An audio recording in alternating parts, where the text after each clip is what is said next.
דהיינו בעזרת שם שחלום משנבו סימן עין וו סעיף זין. מכן, ספק אם צועה בבית מותר לקרוא דחזקת בית שאין בה צועה, דחזקה בית שאין בה צועה. ספק אם צועה בהשפעה אסור משום דחזקת ההשפעה שיש בה צועה. ספק מרגליים אפילו בהשפעה מותר משום דלא אסרה תורה לקרות כנגד מרגליים אלא כנגד עמוד של קילוח. ואחר שנפל לא מתאסר אלא מדרבנן ובספקן לא גזרו. Avant que traduire ce séif, on avait regardé dans le Meiri, dans la Gemara. Donc la Gemara, elle était de Kaf-E, en Moudbet, Kaf-E, pardon. Je sais pas si c'était à Moudbet. Le Meiri nous expliquait qu'un doute survient quand il y a des raisons de douter. Par exemple, quand il y a une odeur ou quand il y avait une odeur. C'est vrai qu'il me tsoa bebait. S'il y a un doute, est-ce qu'il y a une tsoa, donc des excréments dans une maison? Mutar likrot, on aura le droit de lire. Cheskat bait she'en ba tsoa. Parce qu'il y a une présupposition, une présomption qu'une maison normalement n'a pas de tsoa. Autrement dit, comme c'est juste un doute, c'est pas une certitude. Alors on va te permettre. C'est fait qu'il me tsoa be'ashpa, mais si on a un doute, est-ce qu'il y a une tsoa dans ce qu'on appelle l'ashpa? En français on dirait la poubelle, mais en réalité on va voir que c'est un endroit dans lequel on venait déféquer littéralement. Ben ashpa asur mishum de cheskat ashpa. La raison qui dit que même dans un cas de safek, de doute, on n'a pas le droit de lire le Kal Shema, parce que Cheskat Ashpa, la supposition qu'on a quand on juge même du doute qu'on a sur une Ashpa, chez Eshba Tsoa, c'est qu'a priori, elle peut avoir une Tsoa. Ça fait que mes réglames, concernant les doutes qui parlent des urines, Afidou Ashpa Moutar, même s'il s'agit d'un doute qui est relatif à la présence dans une Ashpa d'urine, Moutar, on a le droit de lire. Mishum de l'Asra Torah Likrot, Keneged Meraglaim, la Keneged Amut Shel Kiluach. Parce qu'étant donné qu'à la base, la Torah n'aurait interdit que l'écoulement, c'est-à-dire de l'urine lorsqu'il sort du corps de l'homme. Ce qu'on appelle Amoud, ça veut dire pilier chez le kilouar de l'écoulement. Et qu'à partir du moment où déjà il est tombé, donc le merglaim, les urines sont déjà par terre, et ne sont interdits de lire. C'est interdit que des rabonan d'ordre rabbinique, mais Sfekan le gazrou, dans un safek des rabonan, ils n'ont pas mis une barrière. Autrement dit, la barrière qui est mise devant l'interdit de lire devant l'écoulement, c'est lorsque les meraglaim sont certainement présentes, même si elles sont posées. Mais s'il y a un doute, est-ce qu'elles sont posées ou pas, ça s'appelle un safek dans un cas des rabonan. Dans un cas pareil, ils n'ont pas mis de barrière et d'interdiction. Voyons maintenant les paroles de Mishnah Berurah.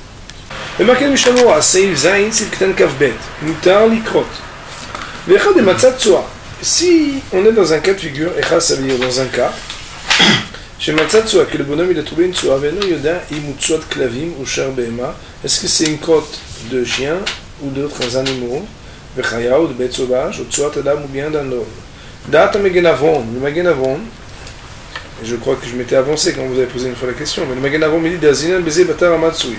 On va d'après la réalité dans laquelle on vit. Les médecins tinokot, s'il y a plus de bébés que de clavim dans le coin de chiens, alors afilou bebait, même dans la maison, sous sera interdit. Veu adin ipra, mais aussi le contraire. Be ashpa, si on parle de ashpa, ça veut dire de l'endroit qu'on appelle garbage, mais qui n'enregistre pas un garbage, pas une vraie poubelle. Ils mettent sur un clavim yoter, si BM, il y a plus de clavim, plus de chiens dans le coin. On va faire dépendre, on va dire que ça vient d'un chien et ce sera plus permissif. Autrement dit, ici on est en train de nous dire que les excréments d'un chien, il y aurait des permissions qui n'existeraient pas dans les excréments d'un homme. Est-ce que c'est uniquement comme ça fait qu'on est permissif ou pas? Ça, je ne peux pas répondre à la question. Parce qu'en réalité, ça ne veut pas dire a priori que si on a l'excrément d'un chien devant soi, alors on a le droit de lire. Mais étant donné qu'ici on est dans un cas de safek, alors peut-être que si par exemple les excréments d'un chien c'était des rabonons, ça fait des rabonons les coups là, mais on ne sait pas. Ce que je veux dire par là, c'est que est-ce que la règle qui dit qu'à partir du moment où il y a des chiens dans le coin plus que des hommes, alors on va être plus permissif, est-ce que ça relève du fait que c'est jamais interdit de lire même devant l'excrément du chien, ou bien que non, étant donné que l'excrément du chien il ressemble dans la source de son interdit, comme par exemple Meraglaim, quand ils sont posés, ça veut dire extrait des Rabbanan, c'est peut-être pour ça que Behemet, ça resterait permis dans un cas de Safek. Pour l'instant, nous ne pouvons pas déterminer on va dire la raison de cette loi. Alors la réponse à la question de Pshuta, c'est notre ami qui l'a donné ici, Bet Midrash, c'est qu'en réalité, le Mishnah Berurah, il ne parle plus d'un cas où il n'a pas trouvé, il parle d'un cas où il a trouvé. Aujourd'hui, les mots est marqué, si à un moment il a trouvé la tsoa, autrement dit, s'il n'a pas trouvé la tsoa, il va d'après la chazaka du makot. Ça veut dire c'est bain, safek dans un bain, chazaka qui n'a pas de tsoa. Si c'est safek dans la hashpa, chazaka qui a oui la tsoa. Ça veut dire quoi? Qui a oui la tsoa, qui n'a pas la tsoa? Tsoa interdite. Mais quand tu as la tsoa dans les mains, alors là, pour définir la nature et l'origine de cette tsoa, tu regardes par rapport à ce qui est matsui, ça veut dire ce qui se trouve. Par contre, d'où vient la référence que Behemet, la tsoa du chien, alors il n'est pas interdit de lire devant Kriyat Shema? Pour l'instant, on va dire qu'on ne sait pas, parce qu'on n'a pas encore... on sait qu'il y a marqué dans la Torah, Tseatra, ça veut dire ta tsoa à toi, il faut la recouvrir. Mais pour le reste, on ne sait pas. On est avant-dernière ligne de Mishnah Berurah, troisième mot. Davkaim badak hashpa velonim sadosha tsoa biltize. C'est uniquement si en vérifiant la tsoa, vérifiant la hashpa, alors il ne trouve que cette tsoa-là, c'est-à-dire qu'il n'a un seul objet sur lequel il est susceptible d'être dans le doute. Des imloachi, parce que si c'est pas comme ça, allo amrinan des stamash pa chazaka shesh bo tsoa, que si Behemet il a trouvé une première tsoa qu'il voudrait affilier à dire qu'a priori c'est la tsoa de probabilité, 80% de chiens dans le domicile, donc ça va être une tsoa de chien.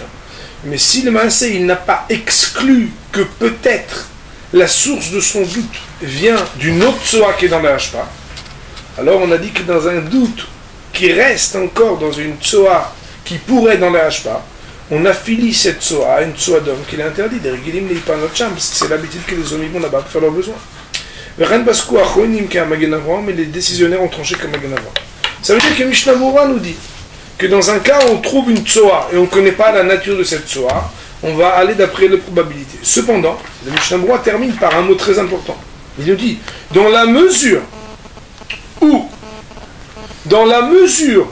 où je n'ai pas exclu qu'il y ait encore d'autres tsoa dans la hashpa et que j'ai encore un doute qui reste sur la contenance de cette hashpa, même si j'ai trouvé une tsoa que j'ai pu dire elle fait partie des tsoa qui probabilité revient d'un animal qu'il est permis de dire devant lui, étant donné qu'il reste un doute dans tsoa qui pourrait dans la hashpa et que dans un doute qui touche une hashpa on va dire qu'on doit être mahmir et pas pouvoir lire, alors Behemet, ce que j'ai pu déterminer de la nature originelle de cette tsoa en particulier que j'ai trouvé, n'enlève pas la loi qui résulte du doute incessant qui reste sur ce que peut contenir la hashpa d'une tsoa qui dans le doute va être affiliée à quelque chose qui m'interdit de le Kriyat Shema.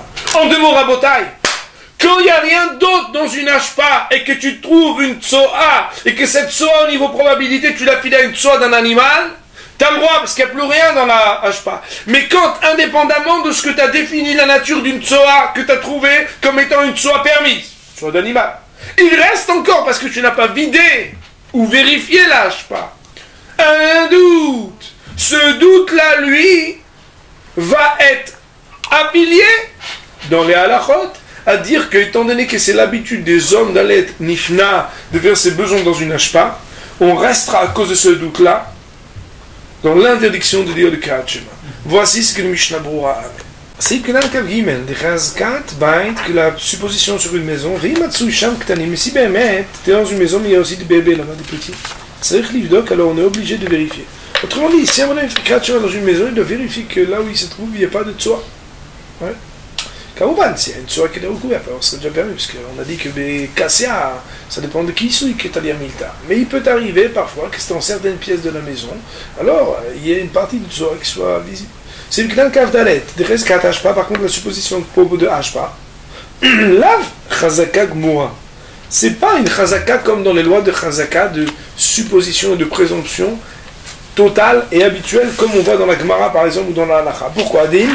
Parce que si c'était une vraie supposition totale, même à propos des urines, ça devrait être interdit. Pourquoi? Écoutez bien, c'est très intéressant. S'il y a certainement des urines, ça devrait être interdit. Mais si on a un doute s'il y a des urines, même dans Hashpa, c'est permis. Nous dit le Rav, le Mishnah Berurah, si c'était une présomption que dans Hashpa, c'est certain, grâce à cette Razaka, ce qu'on appelle un birou, c'est certain qu'il y a de Tsoa. Ça veut dire que c'est certain aussi qu'il y a Meraglaim. Or, tu vois bien que tu restes plus permissif pour Meraglaim en dépit du fait que la Razaka, c'est que les gens font leurs besoins là-bas, alors que tu restes rigoureux à propos de Tsoa. Alors que dans le cas où c'est 100% que tu es sûr qu'il y a une Tsoa et 100% tu es sûr qu'il y a Meraglaim mais tu n'es pas dans le doute, dans les deux cas, ça reste interdit. Encore, tu es obligé de dire, midi Mishnah Berurah, que cette présomption, c'est juste une présomption, mais qui n'a pas force de loi au même titre que les autres Razakot. Autrement dit, je vous l'ai déjà évoqué, ça, il existe dans la Chazaka des fois des règles qui font que cette présomption, elle fait que c'est comme si dans le doute, je transforme mon doute en un 100% sûr dans la manière avec laquelle je me comporte. Ici, ça n'est pas le cas. Et là, mais donc comment il faut traduire le mot Chazaka? Chez Derech Limatse Sham Tsoa. C'est que c'est l'habitude, normalement, que se trouve là-bas une Tsoa. Alken, c'est pourquoi Asur Hacheibdok Acharka. Bon, Alken Asur Hacheibdok. C'est pourquoi c'est interdit jusqu'à qu'il vérifie. Après que j'ai écrit cela, c'est-à-dire les réserves émises concernant la définition de la Chazaka, j'ai compris, j'ai vu que le Levouche a aussi écrit exactement la même remarque. C'est marqué si on a un doute sur des urines, mais s'il sait qu'il y avait des urines, mais son doute c'est de savoir est-ce qu'il les a dissous et distillés dans l'eau. Les cailloux c'est beau comme, ou quelque chose comme ça, comme on va voir plus loin, il y a un procédé de distillation et de dissolution dans l'eau qui permet de peut-être annuler par un volume les règles d'interdiction. Alors, donc le bonhomme, il sait qu'il avait mes règles, mais il ne se rappelle pas s'il l'a dissous ou pas. Le Chayodom, il a écrit Kevan de Trazekisouin, puisque l'interdit a pris sa place, ce qu'on appelle l'itrazek isura, ça veut dire qu'il y a eu une nouvelle chazaka qui s'appelle c'est certain que c'était interdit, et tu es juste dans le doute est-ce que c'est plus interdit. Donc qu'est-ce qui était certain désormais? Ben, c'est que c'était interdit. Azlina le khumra, on irait d'après la khumra. Autrement dit, à partir du moment où on est sûr qu'il y avait des urines, mais on n'est pas sûr qu'on les a distillés ou dissolus, alors ça serait interdit. Même que c'est des choses de rabon, que normalement des urines c'est que des rabons quand elles sont posées quand même. Ou mikoma comme quoi qu'il en soit. Béchat attraque dans un cas qui n'est pas large, ça veut dire dans un cas où on n'a pas le choix. Chez Idbatel a des émigrats de chemin, que si on attend à cause de ça, on ne va pas pouvoir faire le krat chemin. Et la tfila, Yuchad ismoch la poiskim, il pourra s'appuyer sur les décisions de la file, que même dans un cas pareil, on irait la kula, c'est-à-dire pour permettre, concernant quelque chose des rabbanan. Autrement dit, Mishnah Berurah nous donne, et ça serait bien de le noter, deux opinions concernant les cas de figure. Où un bonhomme, il est sûr qu'il y avait des urines, mais il n'est pas sûr qu'il a dissolu les urines, ce qui aurait permis de mettre, malgré la présence des urines, comme elles sont dissous dans un volume qui est plus grand, alors de permettre. Puisqu'il trasait Kisura, puisque la certitude désormais est qu'il y avait des urines, et le doute est est-ce que les urines sont parties ou pas, alors, étant donné que c'est un sujet des rabbinons, parce que c'est même si les urines étaient certainement là, ça n'est que d'ordre rabbinique. Quand il trasait qui sera des rabbinons, quand il y a eu un interdit des rabbinons qui a pris prise, est-ce qu'on va quand même dire que Béhémet, comme il trasait qui sera et qu'il y a un doute, on reste rigoureux? Première opinion. Deuxième opinion, donc, comme c'est des rabbinons, on peut être permissible. Il dit Mishnah Berurah, a priori, il faudra honorer l'opinion de ceux qui sont rigoureux, malgré le fait que c'est des rabbinons. Mais Béchat, quand on n'a pas le choix, alors on pourrait être permissible de dire que Béhémet, à partir du moment où c'est des rabbinons et qu'on n'a pas le choix, alors on dirait que bien qu'il trasait qu'il sera, comme il reste un doute et que c'est sur quelque chose des rabbinons, on pourrait être permissible. Il dit Mishnah Berurah, si la même chose elle passe dans le Tsoa. D'ailleurs, ça veut dire que chez Yoda, Shayakan Tsoa, de Bait, il sait qu'il avait une Tsoa dans la maison. Venistapek, et il a un doute. Impinu, si oui ou non, on l'a enlevé. il semblerait de dire que Béhémet serait interdit de lire le Kriyat de faire la Hamida jusqu'à ce que soit certain, clarifié, que ça soit parti. Pourquoi? Alors, car voilà que ici, ou Milta de Oraïta, c'est une chose qui est de la Torah. Puisque la nature de l'interdit de lire le Kriyat, de faire la Tfila, de faire des bénédictions devant une Tsoa, c'est de Oraïta, parce qu'il y a marqué les Chissita, etc. Alors qu'à cause des urines, c'est pas la même chose. Donc il trazek l'Issoura dans de Oraïta, quand la force de la certitude qui avait un interdit, c'est relève et ça réfère à quelque chose de la Torah, ça n'a pas la même force de loi, quelque chose de Rabbanon, même si dans les cas difficiles on permettrait, dans le cas des Rabbanon, dans le cas de Oraïta, on resterait rigoureux et on interdirait. C'est Ktav, Kava, va filou Hashpa. On avait dit que les urines, même si elles sont dans Hashpa, l'olmaï c'est. On pourrait être permissif. Ça veut dire, la c'est uniquement après que tu vérifies. Chez l'onim sabat soa, ils ont regardé qu'il n'y a pas de tsoa. Autrement dit, si tu es dans un doute, peut-être il y a des urines, mais quoi, tu dis, ouais, non, la tsoa, je me prends pas la tête là-dessus, peut-être que non. Tu es obligé de vérifier s'il y a tsoa ou pas. Et aussi que la Hashpa, il n'y a pas une odeur qui sort. Des parce que si c'est pas comme ça veut dire, si on est dans un cas, soit que Béhémet, il n'a pas vérifié qu'il n'y a pas de tsoa, soit qu'il a vérifié qu'il n'y a pas de tsoa, mais il y a une odeur terrible, Tipouklé Mishum Hashpa, Goufa. Le simple fait qu'il y ait cette Hashpa qui sente mauvais, ou bien qu'il y ait cette Hashpa qui reste encore susceptible d'avoir une soie dedans, indépendamment de la considération des urines, ça reste déjà interdit. Que moi je katou, mais si maintenant une tête c'est ifret, comme Béhémet, on va définir que la loi d'une tsoa elle-même pose une problématique dans l'article 62 Shronaour à l'alinéa 8. C'est le clan Kavzaïn, Keneged Hamoud, en face de l'écoulement. Ktav Magen Avraham, Magen Avraham il a écrit, Beshem HaRosh, nom du Roche, des chotettes, que quand ça coule, mais que ça veut dire ça coule pas de. Ça veut dire ça coule pas de l'homme, L'Ochashiv Neged Hamoud, ça s'appelle pas que c'est Béhémet en face de Hamoud qu'il est interdit. Sharem Midoraïtain, c'est permis de la Torah. Bagot Agrach Tzanzer, et dans les Agot du Rav Tzanzer, et Fakbek Bézé, lui il reste sceptique là-dessus. Autrement dire, quand quelqu'un il voit un écoulement d'urine, mais que c'est pas un écoulement d'urine de la personne qui est en train d'uriner, est-ce que ça resterait interdit ou ça serait permis? Juste il faut savoir que le Kaf Chaim qui est ramené ici, le Kaf Chaim tient l'opinion à propos des probabilités que quand on trouve une tsoa, ouais, on va dans la probabilité s'il y a plus de chiens que d'êtres humains.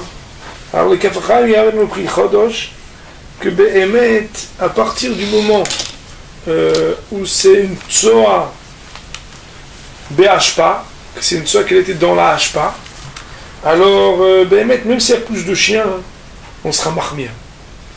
Je me serais avancé de dire que peut-être le Pré-Khadash, ce qu'il veut dire, c'est qu'un chien, il n'est pas toujours très civilisé d'aller dans la Hashpa pour faire ses besoins. Mais là, il y a un autre facteur qui rentre en ligne de compte. C'est quand une tsoa, elle vient d'une Hashpa, c'est que c'est un bonhomme qui a bien daigné prendre le temps d'aller dans la Hashpa, et qu'au niveau probabilité, il y a quelque chose qui vient de la civilité d'un homme normalement constitué, qui vient faire veto même sur les probabilités de combien il y a d'êtres humains. Autrement dit, c'est comme s'il y avait un nouveau facteur, mais ça c'est pas marqué, mais peut-être c'est comme ça qu'il faut comprendre la marloquette entre le Pré-Khadash et le Magen Avraham. Quoi qu'il en soit, ça veut dire que pour les Sfaradim, si on trouve une tsoa et qu'on sait qu'elle vient de la Hashpa, on ne pourra pas juger de la probabilité par rapport au nombre de têtes de chiens ou d'hommes dans la maison. Par contre, peut-être le Pré-Khadash serait d'accord que quand tu trouves une tsoa mais qui n'est pas à ce moment-là dans la Hashpa, alors à ce moment-là, hein, tu pourras utiliser de probabilité et peut-être même certifier qu'elle est beaucoup plus probablement d'un chien que d'un homme. C'est Ifret, il y a marqué dans le chemin. Kara b'makom she'ol yistapek b'tzoa ou metzara אחר כך צריך לחזור ולקרות. אבל אם אין המקום ראוי להסתפק בו אין צריך לחזור ולקרות. אומר הגליים אפילו מצרה במקום שראוי להסתפק אין צריך לחזור ולקרות. Kara, s'il a lu b'makom she'ol yistapek b'tzoa, dans un endroit où il eût dû normalement s'empêcher de lire parce qu'il aurait dû avoir le doute de la tsoa, est-ce que oui elle est là ou pas, ou metzara אחר כך, et malgré le fait que Béhémet il aurait dû dans le doute s'abstenir, il a trouvé après. Ça veut dire que il devrait recommencer à lire le Kriyat Shema. Mais si on est dans un cas de figure, comme précédemment par exemple, où il n'a pas à avoir un doute restrictif concernant la tsoa, alors il n'a pas besoin de recommencer le Kriyat Shema, sous-entendu, même s'il trouve après une soie. Ou Meraglaim, si c'est des urines qu'il a trouvées, même s'il est trouvé dans un endroit où il aurait dû normalement être prévenant et restrictif de ne pas lire parce qu'il aurait dû être dans le doute, il n'a pas besoin de recommencer à lire le Kriyat Shema. Voyons sur cette partie le Mishnah Brura. C'est Ifret, c'est le K'dan Kafret. Il est marqué dans Mishnah Brura, ça veut dire par exemple dans un cas où il y a des enfants. Des cailloux, c'est beau et des choses qui ressemblent à cela. Qu'il a trouvé après. Mais on parle qu'il a retrouvé dans une circonférence de 4 amotes, à peu près 2 mètres de circonférence autour de lui, de périphérie autour de lui. Mais si il a trouvé à l'extérieur de la périphérie de 2 mètres autour de lui, mais que c'est encore dans son champ de vision. Il faut regarder l'article 81 du Shulchan Seibet, le Mishnah Brura, dans le Mishnah Brura là-bas. Autrement dit, ces 4 figures, il est un peu ambigu de savoir si c'est pas dans les 4 amot, on verra qu'il y aura qui permettront, certainement il y en a qui interdisent. C'est le K'dan Lamed, c'est là, il faudra recommencer. Pourquoi? Des Eva Rechaim Toeva, parce que le sacrifice même de quelqu'un qui dérange, c'est une abomination. Ça veut dire quoi? Parce qu'il aurait dû normalement vérifier l'endroit. Ça veut dire quoi? Étant donné qu'il a fait une négligence, lui ça s'appelle qu'il se permet de faire des sacrifices là où peut-être il n'a pas le droit. Ou pas chaud de Hadin la Khartfila Matsa Shayou Gala ou Minala Mitunafim Veda Shi des fois l'idée chez Kodam Tfila Makom Tunaf. J'ai lu un peu vite. Ou pas shoot. Et il est clair aussi de Hadin que c'est la même loi. Im la Khartfila, c'est après la Hamida. Matsa il a trouvé Shayou Gala ou Minala que ses vêtements ou ses choses, Mitunafim c'était dégoûtant. Et qu'il sait pertinemment, chez des fois l'idée chez Kodam Tfila, qu'ils se sont salis par le fait qu'avant la prière il était Makom et Tunaf dans un endroit dégoûtant. Kegon, comme par exemple Betakissé, comme des toilettes, Regavna, quelque chose qui ressemble à cela, comme un patot, dans l'endroit des endroits où on met les détritus. Venon Shamar et Datsmo, et que ce bonhomme-là, il dit bon, en fait, c'est parce que j'étais un peu négligent. Liotnaki, il ne s'est pas gardé lui-même, Liotnaki, d'être propre, Betseto, quand il est sorti là-bas, Misham. Tetser Larzor, alors dans un cas pareil, s'il trouve qu'il a quelque chose de dégoûtant sur lui, sur ses vêtements, et que cela résulte d'une négligence, qu'il savait bien que de là où il sortait, il aurait dû faire attention, il devra recommencer à lire le Kriyat Shema et la prière. Point. Pourquoi? Parce que des pachas, le mot qui est important ici, c'est pacha, ça veut dire une négligence. Tu savais, tu aurais dû faire attention et tu n'as pas fait attention. Mais si Behemet, il était assis en pleine nuit, là où il y avait là-bas une petite crotte de chat. Les cailloux, c'est quelque chose qui ressemble. Une bague de big dog, ça s'est collé sur son vêtement. Veitpael, a fait la Hamida, Beta Knesset, après la synagogue, ou Beshufo le Beto, et au retour vers la maison, Matzah Shatinouk Davouk Beged. Il se dit là, il y a une saleté qui est sur mon vêtement, et sous-entendu, c'était déjà collé depuis déjà au moins 1 heure, j'ai pris la Hamida depuis une demi-heure. Enser Larzov Likrot, ou Litpanel. Cette personne-là n'a pas l'obligation de recommencer à lire le Kriyat Shema ou le faire la Hamida. Des dames, les haines, comme Raoul Istabek, parce que ça ressemble plus au cas de figure de non-négligence où il était dans un endroit où il n'aurait pas à s'abstenir que les cas de figure où il a été négligent parce qu'il était dans un endroit où il aurait dû s'abstenir. Autrement dit, ici, ce qu'on apprend dans le Mishnah Brura, c'est qu'à partir du moment où ça vient de ta négligence, alors tu devrais recommencer. À partir du moment où ça vient pas de ta négligence, tu n'aurais pas pu le savoir et tu t'en rends compte après, alors tu n'auras pas à recommencer. C'est c'est marqué Velikot, il faudra relire. Ima brachot, pas seulement le Kriyat Shema, aussi les bénédictions, mais Gamwa Didinat Fila, aussi la Hamida, il faudra relire. Autrement dit, quand on dit que si un bonhomme il a lu, il a été négligent, qu'il n'aurait pas dû lire, il doit relire le Kriyat Shema, il faudra relire aussi les bénédictions. Vuadin Gam Tfila, il faudra relire aussi la Hamida. Pourquoi? Parce qu'il a été négligent. Un bonhomme qui est négligent recommence. Kriyat Shema, les bénédictions et la Tfila. Mais s'il a fait Birkat Hamazon, ça veut dire que Mideoraita, il a été Yotel Mizak Sideoraita, ou Shar Brachot, ou bien deux autres bénédictions, qui ne sont pas des jeunes Kriyat Shema, Aïe Mekaman Siman, sauf Siman Koufpe, et il faudra regarder l'article 185, je crois, Mishnah Brura et Sham, qu'on a écrit dans Mishnah Brura là-bas, que si ce n'est pas la bénédiction du Kriyat Shema, et si ce n'est pas la Hamida, et si ce n'est pas le Kriyat Shema, là, Bemet, c'est différent. Pourquoi? Parce que là-bas j'ai écrit que la conclusion des décisionnaires, à ce propos-là, c'est que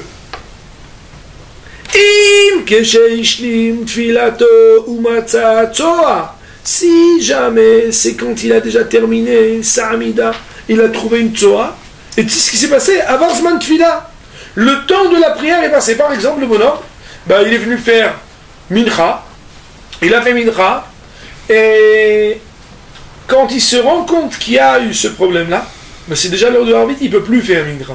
Par exemple, c'est déjà Tzedakot Harvit. Dans un cas pareil, il ne faut pas exagérer de faire Tashlumin en disant je vais faire 2 fois Harvit parce que j'aurais dû refaire. Dépocher à Ava en disant qu'il était négligent. Ve'en Tashlumin. Pardon. Quelle est la raison pour laquelle il ne peut pas faire Tashlumin? Excusez-moi. Dépocher à Ava. Parce que c'était un négligent. Et alors quoi? En Tashlumin est la benenas. Le Tashlumin, il est que pour quelqu'un qui est dans un cas de force majeure, pas un négligent. C'est un homme qui dit ouais, je prends mon temps tranquille, je ne sais pas mettre là maintenant. Et passe l'heure de Tshachrit. Il dit, ouais, c'est pas grave, je fais 2 fois Mincha. Il n'a pas le droit de faire 2 fois Mincha.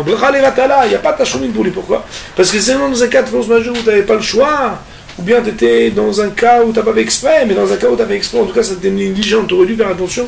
Dans un cas pareil où on considère que tu as été négligent, alors tu n'aurais pas la possibilité de faire le Tashlumin. On nous ramène l'opinion du Kafraim qui dit qu'on recommencerait Kriyat Shema mais qu'on ne recommencerait pas les bénédictions. A priori, c'est certainement parce qu'on est beaucoup plus restrictif d'honorer les opinions même singulières quand il s'agit de bénédiction, puisque ça fait le rot laquelle dans un cas où il y a même quelques opinions qui disent qu'on ne devrait pas refaire, on ne refait pas. Et donc ici, on referait Kriyat Shema mais sans les bénédictions. Le Shulchan Aruch vous avait dit, ça veut dire quoi? C'est que si Bémet un bonhomme est dans un endroit où il n'avait pas à lire, parce qu'il n'avait pas à ce que ce doute il empêche de lire, Bémet, il ne reprendrait pas, même si tout après une soirée. Pourquoi? Des Anous avait. Parce qu'il est dans un cas de force majeure. Des Maïs avaient les mêmes. Qu'est-ce que tu voulais qu'il fasse? Le bon Dieu il avait dit dans un cas pareil, tu lis. Donc j'ai fait ce que le bon Dieu il veut, maintenant tu me reproches? Non. La Met Gimel est marqué, ça n'aurait pas besoin de recommencer. Ça veut dire quoi? D'afilou les Katrila et Moutar Lolikrot. Parce que même a priori, c'était permis de lire. Il ne va pas faire plus royaliste que le roi. Le bon Dieu, il a dit, c'est bon. Kolzman, chez Loyada, tant qu'il ne sait pas. Avec Canal, mais c'est Zayn, comme on a dit plus haut, c'est Zayn. Avalim, nodal, o misé, shieshkan, mereglaim, ve'avor, ve'kara, ou itpalel. Aïe, aïe, aïe. Mais si le bonhomme, il savait qu'il y avait de l'urine, et qu'il a transgressé, il a lu et il a fait l'amida, alors dans ce cas-là, tzarech lachzov likrot, ou l'itpalel.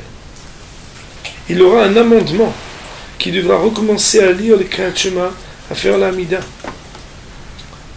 D'Avar al Vadaï de Rabbanon parce qu'il a transgressé une certitude des Rabbanan.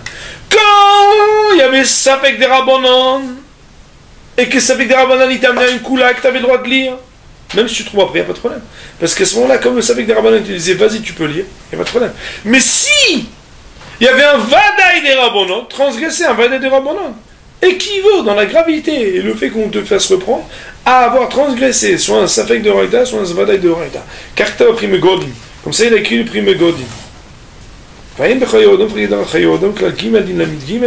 l'adresse, donc la loi 33. Il faut regarder l'article 185 dans le Bureau Halacha. Ça veut dire que ce sujet n'est pas sans appel. Au nom du Kafraim, on amène que même dans ce cas-là, où il avait vraiment des meraglaim, de l'urine devant lui certainement, et qu'il a lu Kriyat Shema et l'Amida, même dans un cas pareil, il n'aura pas à recommencer la lecture du Kriyat Shema et de l'Amida, même si on avait dit une fois qu'à partir du moment où il y en a qui pensent qu'il faudrait le Kriyat Shema, puisqu'il n'y a pas d'interdit de relire plusieurs fois le Kriyat Shema, ça serait mieux de le refaire. Pour l'étude du Shulchan Aruch et du Mishnah Brura sur le Siman Ayin Vav, on va dire Baruch Adonai Le'olam, Amen Ve Amen.